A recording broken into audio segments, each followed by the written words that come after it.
या देवी सर्वभूतेषु मां महागौरी रूपेण संस्थिता नमस्तस्यै नमस्तस्यै नमस्तस्यै नमो नमः। मां महागौरी सदा आप सभी की रक्षा करे। नवरात्रि के 8वें दिन मां महागौरी की पूजा की जाती है। प्रिय श्रोताओं, आज के इस वीडियो में आप सुनेंगे मां महागौरी की संपूर्ण कथा, साथ में सुनेंगे महिषासुरमर्दिनी स्तोत्र का हिंदी अनुवाद। माता के नाम से ही प्रकट होता है कि माँ का रूप पूरी तरह से गौरवर्ण है। इनकी उपमा शंख, चंद्र और कुंद के पुष्प से की गई है। अष्टवर्षा भवेद गौरी यानी इनकी आयु 8 साल की मानी गई है। इनके सभी आभूषण और वस्त्र सफेद होते हैं, इसलिए इन्हें श्वेतांबर धरा भी कहते हैं। माँ की 4 भुजाएं हैं और इनका वाहन वृषभ है, इसलिए इन्हें वृषारूढ़ा भी कहा जाता है। माँ की ऊपर वाली दाहिनी भुजा अभय मुद्रा में, नीचे वाली दाहिनी भुजा में त्रिशूल धारण करती है।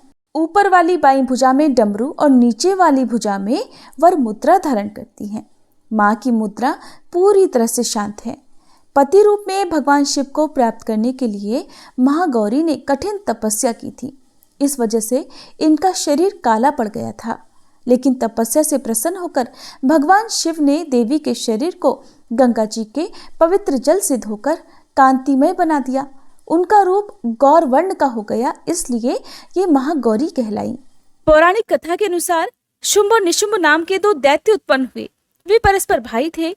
उनके तपोबल से प्रभावित होकर परमेष्ठी ब्रह्मा जी ने उन दोनों भाइयों को ये वरदान दिया था कि इस जगत के किसी भी पुरुष से तुम मारे नहीं जा सकोगे। तब उन दोनों ने श्री ब्रह्मा जी से प्रार्थना की कि पार्वती जी के अंश से उत्पन्न जो अयोनिजा कन्या उत्पन्न हो, जिसे पुरुष का स्पर्श और रति नहीं प्राप्त हुई हो और जो अलंघ्य पराक्रम से संपन्न हो, उसके प्रति काम भाव से पीड़ित होने पर हम युद्ध में उसी के हाथों मारे जाएं। और उनकी इस प्रार्थना पर श्री ब्रह्मा जी ने तथास्तु कहकर उन्हें वे वरदान दे दिया। तभी से युद्ध में देवराज इंद्र आदि देवताओं को जीतकर उन दोनों दैत्यों ने जगत को अनीति पूर्वक वेदों के स्वाध्याय से रहित कर दिया। तब ब्रह्मा जी ने उन दोनों के वध के लिए एक बार भगवान शिव से प्रार्थना की।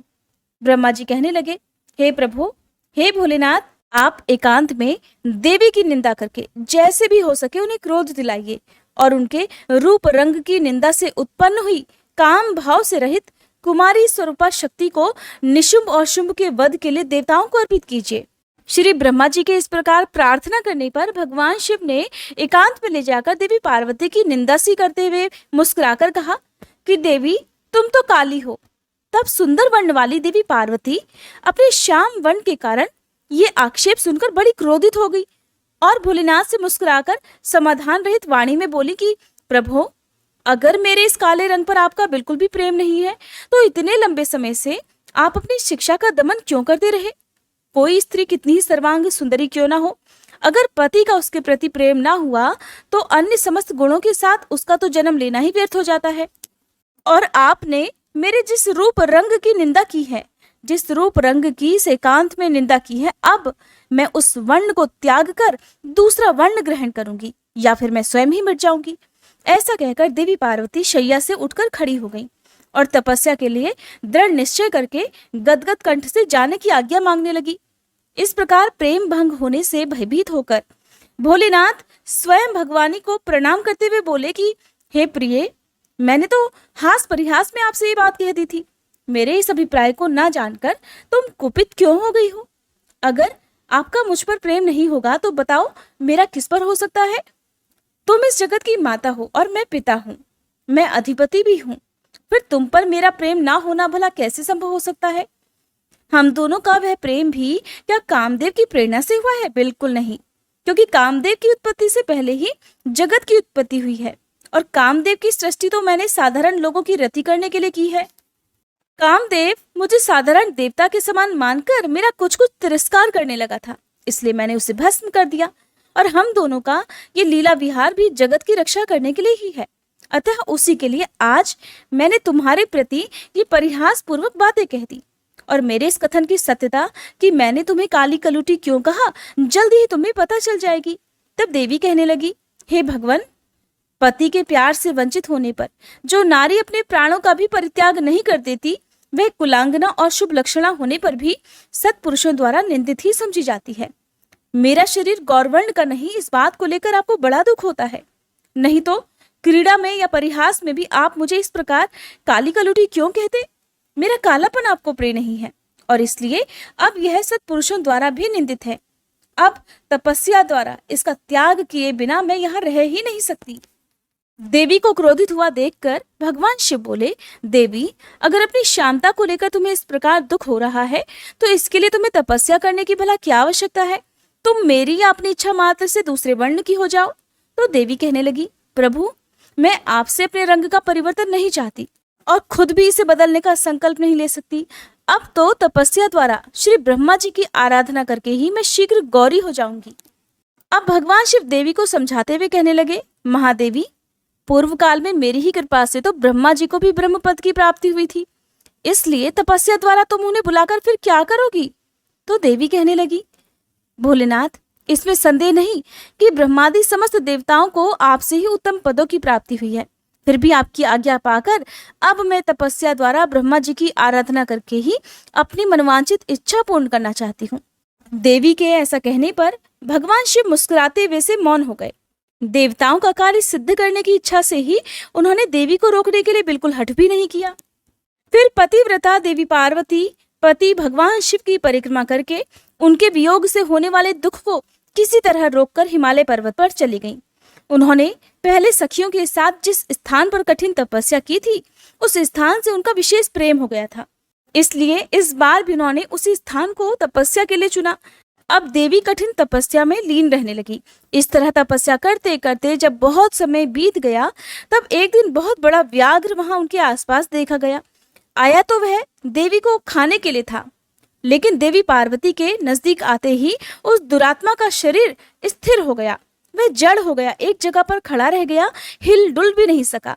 देवी पार्वती ने भी देखा कि एक भूखा व्याघ्र उन्हें खाने की इच्छा से उनके सामने खड़ा हुआ है, लेकिन ये सब देखकर भी देवी बिल्कुल विचलित नहीं हुई, बल्कि वह पहले की तरह ही तपस्या में लीन रह गई। उधर उस व्याघ्र के सारे अंग अकड़ गए और भूख से वह अत्यंत पीड़ित हो रहा था। ये सोचकर कि यही मेरा भोजन है, वो लगातार देवी की तरफ ही देख रहा था। देवी के सामने खड़ा खड़ा वह व्याघ्र उनकी उपासना सी करने लगा। इधर देवी के मन में सदा यही भाव आता कि ये व्याघ्र तो मेरा उपासक है और हो न हो यहाँ के दुष्ट वन जंतुओं से रक्षा करने के लिए यहाँ पर आया है। ये सोचकर वे उस पर कृपा करने लगी। उन्हीं की कृपा से उस व्याघ्र के तीनों प्रकार के मल तत्काल नष्ट हो गए। फिर तो उस व्याघ्र को सहसा देवी के स्वरूप का बोध हुआ, उसकी भूख मिट गई और उसके अंगों की जड़ता भी दूर हो गई, साथ ही उसकी जन्मसिद्ध दुष्टता भी नष्ट हो गई और उसे निरंतर तृप्ति बने रहने लगी। अब वह देवी के आसपास आने वाले दुष्ट वन जंतुओं को खदेड़ता हुआ उस तपोवन में विचरने लगा। इधर तपस्या में लीन देवी की तपस्या बढ़ी और तीव्र से तीव्रतर होती गई। उनकी इस कठिन तपस्या से प्रसन्न होकर श्री ब्रह्मा जी वहां पधारे। देवी ने उनके योग्य अर्घ देकर उनका स्वागत सत्कार किया। बदले में उनका भी सत्कार और अभिनंदन करके ब्रह्मा जी अनजान की तरह देवी की तपस्या करने का कारण पूछने लगे, बल्कि स्वयं श्री ब्रह्मा जी ने ही तो भोलेनाथ को ऐसा करने के लिए कहा था। जब अनजान की तरह श्री ब्रह्मा जी पूछने लगे तो देवी कहने लगी, हे ब्रह्मा जी, मेरे शरीर में जो ये कालापन है इसे सात्विक विधि से त्याग कर मैं गौरवर्णा होना चाहती हूँ। तब ब्रह्मा जी बोले, देवी, बस इतने ही प्रयोजन के लिए आपने इतनी कठिन तपस्या की, ऐसा क्यों किया? क्या इसके लिए आपकी इच्छा मात्र ही पर्याप्त नहीं थी, या फिर आपकी यही एक कोई लीला है? अगर आपकी ये भी कोई लीला है तो आप इसके द्वारा मेरे एक अभीष्ट फल की भी सिद्धि कर दीजिए। देवी, निशुंभ और शुंभ नामक दो दैत्य हैं, उन्हें मैंने वरदान दे रखा है। इससे उनका घमंड बहुत बढ़ गया है और वे देवताओं को सता रहे हैं। उन दोनों को आपके ही हाथ से मारे जाने का वरदान प्राप्त हुआ है, इसलिए अब देर करने से कोई लाभ नहीं। अब आप क्षण भर के लिए सुस्थिर हो जाइए। आपके द्वारा जो शक्ति रची या छोड़ी जाएगी वही उन दोनों के लिए मृत्यु हो जाएगी। ब्रह्मा जी के इस प्रकार प्रार्थना करने पर गिरिराज कुमारी देवी पार्वती सहसा अपनी काली त्वचा के आवरण को उतारकर गौरवर्णा हो गई। काली त्वचा में आवरण रूप से त्यागी गई जो उनकी शक्ति थी उसका नाम कौशिकी हुआ और वह काले मेघ के समान कांति वाली कृष्ण वर्णा कन्या हो गई। देवी की वह मायामयी शक्ति ही योग निद्रा और वैष्णवी कहलाती है। उनकी 8 बड़ी बड़ी भुजाएं थी जिसमें उन्होंने शंख, चक्र और त्रिशूल आदि आयुध धारण कर रखे थे। फिर देवी ने अपनी इस सनातन शक्ति को श्री ब्रह्मा जी के हाथ में दे दिया और वही देवी शुंभ और निशुंभ का वध करने वाली हुई। तब ब्रह्मा जी ने देवी को सवारी के लिए एक प्रबल सिंह प्रदान किया जो कि उनके साथ ही आया था। उस देवी के रहने के लिए श्री ब्रह्मा जी ने विंध्यगिरि पर वास स्थान दिया और वहां नाना प्रकार के उपचारों से उनकी पूजा की। फिर देवी ने श्री ब्रह्मा जी से उस व्याघ्र के लिए भी प्रार्थना की और कहा कि हे ब्रह्मा जी, यह व्याघ्र अब मेरी शरण में आ गया है, इसलिए अब मैं इसका त्याग नहीं कर सकती, इसलिए अब इस व्याघ्र को भी मेरे साथ रहने की ही आज्ञा प्रदान करें। अब देवी गौर वर्ण धारण करके अपने पति के पास अर्थात कैलाश पर्वत की ओर वापस चल दी। भोलेनाथ के पास पहुंचकर देवी ने उनसे कहा कि देव, यह व्याघ्र मैं आपके लिए भेंट लाई हूँ, आप इसे देखिए। इसके समान मेरा उपासक दूसरा कोई नहीं और इसने दुष्ट जंतुओं के समूह से तपोवन में मेरी रक्षा की थी और ये तो मेरा अनन्य भक्त है। और जरा देखिए तो मेरी प्रसन्नता के लिए ये अपना देश छोड़कर भी यहाँ आ गया है। महेश्वर, अगर आपको मेरे आने से यहाँ प्रसन्नता हुई है और अगर आप मुझसे अत्यंत प्रेम करते हैं तो मैं चाहती हूँ कि ये व्याघ्र नंदी की आज्ञा से मेरे अंतःपुर के द्वार पर अन्य रक्षकों के साथ रहकर उन्हीं के चिन्ह धारण करके सदा स्थिर रहे। जब भगवान शिव ने कहा कि देवी, मैं अत्यंत प्रसन्न हूँ, फिर तो ऐसा कहते ही वह व्याघ्र उसी क्षण लचकती हुई स्वर्ण जटित बेत की छड़ी, रत्नों से जटित विचित्र कवच, सर्प की सी आकृति वाली छुरी और रक्षकोचित वेश धारण करके गणाध्यक्ष के पद पर प्रतिष्ठित दिखाई दिया।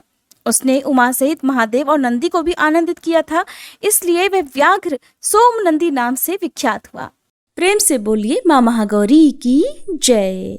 अब सुनिए महिषासुर मर्दिनी स्तोत्र का हिंदी अनुवाद। हे हिमालय राज की पुत्री, हे गिरिजा देवी, विश्व को आनंदित करने वाली देवी, नंदी गणों द्वारा पूजित, गिरिश्रेष्ठ विंध्याचल के शिखर पर निवास करने वाली देवी, अपनी लीला से भगवान श्री विष्णु को प्रसन्न करने वाली, इंद्रदेव के द्वारा नमस्कृत, भगवान नीलकंठ की पत्नी, विश्व में विशाल कुटुंब वाली और विश्व को संपन्नता देने वाली, हे महिषासुर का मर्दन करने वाली भगवती, अपने बालों की लता से आकर्षित करने वाली पर्वत की पुत्री, आपकी जय हो, जय हो, जय हो। देवों को वरदान देने वाली, दुर्धर और दुर्मुख असुरों को मारने वाली और स्वयं में ही हर्षित रहने वाली, तीनों लोकों का पोषण करने वाली, शंकर जी को संतुष्ट करने वाली, पापों को हरने वाली और घोर गर्जना करने वाली, दानवों पर क्रोध करने वाली, अहंकारियों के घमंड को सुखा देने वाली, समुद्र की पुत्री, हे महिषासुर का मर्दन करने वाली, अपने बालों की लता से आकर्षित करने वाली पर्वत की पुत्री, आपकी जय हो, जय हो, जय हो। हे जगत माता, हे मेरी माँ, प्रेम से कदम्ब के वन में वास करने वाली, हास्य भाव में रहने वाली, हिमालय के शिखर पर स्थित, अपने भवन में विराजित, मधु की तरह मधुर, मधु कैटभ का मद नष्ट करने वाली, महिष को विदीर्ण करने वाली, सदा युद्ध में लिप्त रहने वाली, हे महिषासुर का मर्दन करने वाली, अपने बालों की लता से आकर्षित करने वाली पर्वत की पुत्री, आपकी जय हो, जय हो, जय हो। शत्रुओं के हाथियों की सूंड काटने वाली और उनके 100 टुकड़े करने वाली, जिनका सिंह शत्रुओं के हाथियों के सर अलग अलग टुकड़े कर देता है, अपनी भुजाओं के अस्त्रों से चंड और मुंड के शीश काटने वाली, हे महिषासुर का मर्दन करने वाली और अपने बालों की लता से आकर्षित करने वाली पर्वत की पुत्री, आपकी जय हो, जय हो, जय हो। रण में मदोन्मत्त शत्रुओं का वध करने वाली, अजर अविनाशी शक्तियां धारण करने वाली, प्रमथनाथ अर्थात शिवजी की चतुराई जानकर उन्हें अपना दूत बनाने वाली, दुर्मति और बुरे विचार वाले दानव के दूत के प्रस्ताव का अंत करने वाली, हे महिषासुर का मर्दन करने वाली, अपने बालों की लता से आकर्षित करने वाली पर्वत की पुत्री, आपकी जय हो, जय हो, जय हो। शरणागत शत्रुओं की पत्नियों के आग्रह पर उन्हें अभयदान देने वाली, तीनों लोकों को पीड़ित करने वाले, दैत्यों पर प्रहार करने योग्य त्रिशूल धारण करने वाली, देवताओं की दुंदुभी से दुमी दुमी की ध्वनि को सभी दिशाओं में व्याप्त करने वाली, हे महिषासुर का मर्दन करने वाली, अपने बालों की लता से आकर्षित करने वाली पर्वत की पुत्री, आपकी जय हो, जय हो, जय हो। मात्र अपनी हुंकार से धूम्र लोचन राक्षस को धूम्र अर्थात धुएं के समान भस्म करने वाली, युद्ध में कुपित रक्तबीज के रक्त से उत्पन्न अन्य रक्त बीजों का रक्त पीने वाली, शुंभ और निशुंभ दैत्यों की बलि से शिव जी और भूत प्रेतों को तृप्त करने वाली, हे महिषासुर का मर्दन करने वाली, अपने बालों की लता से आकर्षित करने वाली पर्वत की पुत्री, आपकी जय हो, जय हो, जय हो। युद्ध भूमि में जिनके हाथों के कंगन धनुष के समान चमकते हैं, जिनके सोने के तीर शत्रुओं को विदीर्ण करके लाल हो जाते हैं और उनकी चीखें निकालते हैं, चारों प्रकार की सेनाओं, हाथी, घोड़ा, पैदल, रथ का संहार करने वाली, अनेक प्रकार की ध्वनि करने वाले बटुकों को उत्पन्न करने वाली, हे महिषासुर का मर्दन करने वाली, अपने बालों की लता से आकर्षित करने वाली पर्वत की पुत्री, आपकी जय हो, जय हो, जय हो। देवांगनाओं के तत् था थेई थेई आदि शब्दों से युक्त भावमय नृत्य में मग्न रहने वाली, कु कुथ अड्डी विभिन्न प्रकार की मात्राओं वाले ताल वाले स्वर्गीय गीतों को सुनने में लीन, मृदंग की धू धुकुट धीमी धीमी आदि गंभीर ध्वनि सुनने में लिप्त रहने वाली, हे महिषासुर का मर्दन करने वाली, अपने बालों की लता से आकर्षित करने वाली पर्वत की पुत्री, आपकी जय हो, जय हो, जय हो। जय जयकार करने और स्तुति करने वाले समस्त विश्व के द्वारा नमस्कृत अपने नुपुर के झंझन और झिमझिम शब्दों से भूतपति महादेव को मोहित करने वाली, नटी नटों के नायक अर्धनारीश्वर के नृत्य से सुशोभित नाट्य में तल्लीन रहने वाली, हे महिषासुर का मर्दन करने वाली, अपने बालों की लता से आकर्षित करने वाली पर्वत की पुत्री, आपकी जय हो, जय हो, जय हो। आकर्षक कांति के साथ अति सुंदर मन से युक्त और रात्रि के आश्रय अर्थात चंद्रदेव की आभा को अपने चेहरे की सुंदरता से फीका करने वाली, काले भंवरों के समान सुंदर नेत्रों वाली, हे महिषासुर का मर्दन करने वाली, अपने बालों की लता से आकर्षित करने वाली पर्वत की पुत्री, आपकी जय हो, जय हो, जय हो। महायोद्धाओं से युद्ध में चमेली के पुष्पों की तरह कोमल स्त्रियों के साथ रहने वाली तथा चमेली की लताओं की तरह कोमल भील स्त्रियों से जो झिंगुरों के झुंड की तरह घिरी हुई हैं, चेहरे पर उल्लास से उत्पन्न उषा काल के सूर्य और खिले हुए लाल पुष्प के समान मुस्कान वाली, हे महिषासुर का मर्दन करने वाली, अपने बालों की लता से आकर्षित करने वाली पर्वत की पुत्री, आपकी जय हो, जय हो, जय हो। जिसके कानों से लगातार मद बहता रहता है, उस हाथी के समान उत्तेजित हे गजेश्वरी, तीनों लोकों के आभूषण, रूप, सौंदर्य, शक्ति और कलाओं से सुशोभित, हे राजपुत्री, सुंदर मुस्कान वाली स्त्रियों को पाने के लिए मन में मोह उत्पन्न करने वाली मनमथ की पुत्री के समान, हे महिषासुर का मर्दन करने वाली, अपने बालों की लता से आकर्षित करने वाली पर्वत की पुत्री, आपकी जय हो, जय हो, जय हो। जिनका कमलदल के समान कोमल, स्वच्छ और कांति से युक्त मस्तक है, हंसों के समान जिनकी चाल है, जिनसे सभी कलाओं का उद्भव हुआ है, जिनके बालों में भंवरों से घिरे कुमुदनी के पुष्प और बकुल पुष्प सुशोभित हैं, उन महिषासुर का मर्दन करने वाली, अपने बालों की लता से आकर्षित करने वाली पर्वत की पुत्री, जय हो, जय हो, जय हो। जिनके हाथों की मुरली से बहने वाली ध्वनि से कोयल की आवाज भी लज्जित हो जाती है, जो खिले हुए फूलों से रंगीन पर्वतों से विचरती हुई पुलिंद जनजाति की स्त्रियों के साथ मनोहर गीत गाती हैं, जो सद्गुणों से संपन्न शबरी जाति की स्त्रियों के साथ खेलती हैं, उन महिषासुर का मर्दन करने वाली, अपने बालों की लता से आकर्षित करने वाली पर्वत की पुत्री आपकी जय हो, जय हो, जय हो। जिनकी चमक से चंद्रमा की रोशनी फीकी पड़ जाए, ऐसे सुंदर रेशम के वस्त्रों से जिनकी कमर सुशोभित है, देवताओं और असुरों के सर झुकने पर उनके मुकुट की मणियों से जिनके पैरों के नाखून चंद्रमा की तरह दमकते हैं, और जैसे सोने के पर्वतों पर विजय पाकर कोई हाथी मदोन्मत्त हो जाता है, वैसे ही देवी के उरोज कलश की तरह प्रतीत होते हैं। ऐसी हे महिषासुर का मर्दन करने वाली, अपने बालों की लता से आकर्षित करने वाली पर्वत की पुत्री आपकी जय हो, जय हो, जय हो।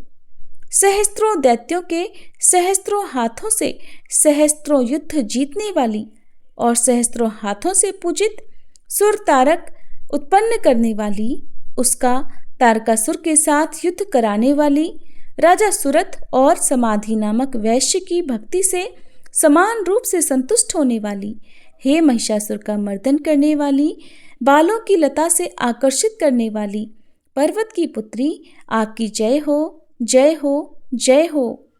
जो भी आपके दयामय पद कमलों की सेवा करता है, हे कमले, वह व्यक्ति कमल निवास कैसे न बने। हे शिवे, आपके पद कमल ही परम पद हैं, उनका ध्यान करने पर भी परम पद मैं कैसे नहीं पाऊंगा। हे महिषासुर का मर्दन करने वाली, बालों की लता से आकर्षित करने वाली पर्वत की पुत्री आपकी जय हो, जय हो, जय हो। सोने के समान चमकते हुए नदी के जल से जो आपके रंग भवन में छिड़काव करेगा, वो इंद्राणी के वक्ष से आलिंगित होने वाले इंद्र के समान सुखानुभूति को क्यों नहीं पाएगा। हे वाणी, हे महासरस्वते, आप में मांगल्य का निवास है, मैं आपके चरणों की शरण लेता हूँ। हे महिषासुर का मर्दन करने वाली, बालों की लता से आकर्षित करने वाली पर्वत की पुत्री आपकी जय हो, जय हो, जय हो। आपका निर्मल चंद्र समान मुख चंद्रमा का निवास है, जो सभी अशुद्धियों को दूर कर देता है। नहीं तो क्यों मेरा मन इंद्रपुरी की सुंदर स्त्रियों से विमुख हो गया है। मेरे मत के अनुसार आपकी कृपा के बिना शिव नाम के धन की प्राप्ति कैसे संभव हो सकती है। हे महिषासुर का मर्दन करने वाली, बालों की लता से आकर्षित करने वाली पर्वत की पुत्री आपकी जय हो, जय हो, जय हो। हे दीनों पर दया करने वाली उमा, मुझ पर भी दया कर ही दो। हे जगत जननी, जैसे आप दया की वर्षा करती हो, वैसे ही तीरों की भी वर्षा करती हो, इसलिए इस समय जैसा आपको उचित लगे वैसा करो, मेरे पाप और ताप दूर कर दो। हे महिषासुर का मर्दन करने वाली, बालों की लता से आकर्षित करने वाली पर्वत की पुत्री आपकी जय हो, जय हो, जय हो।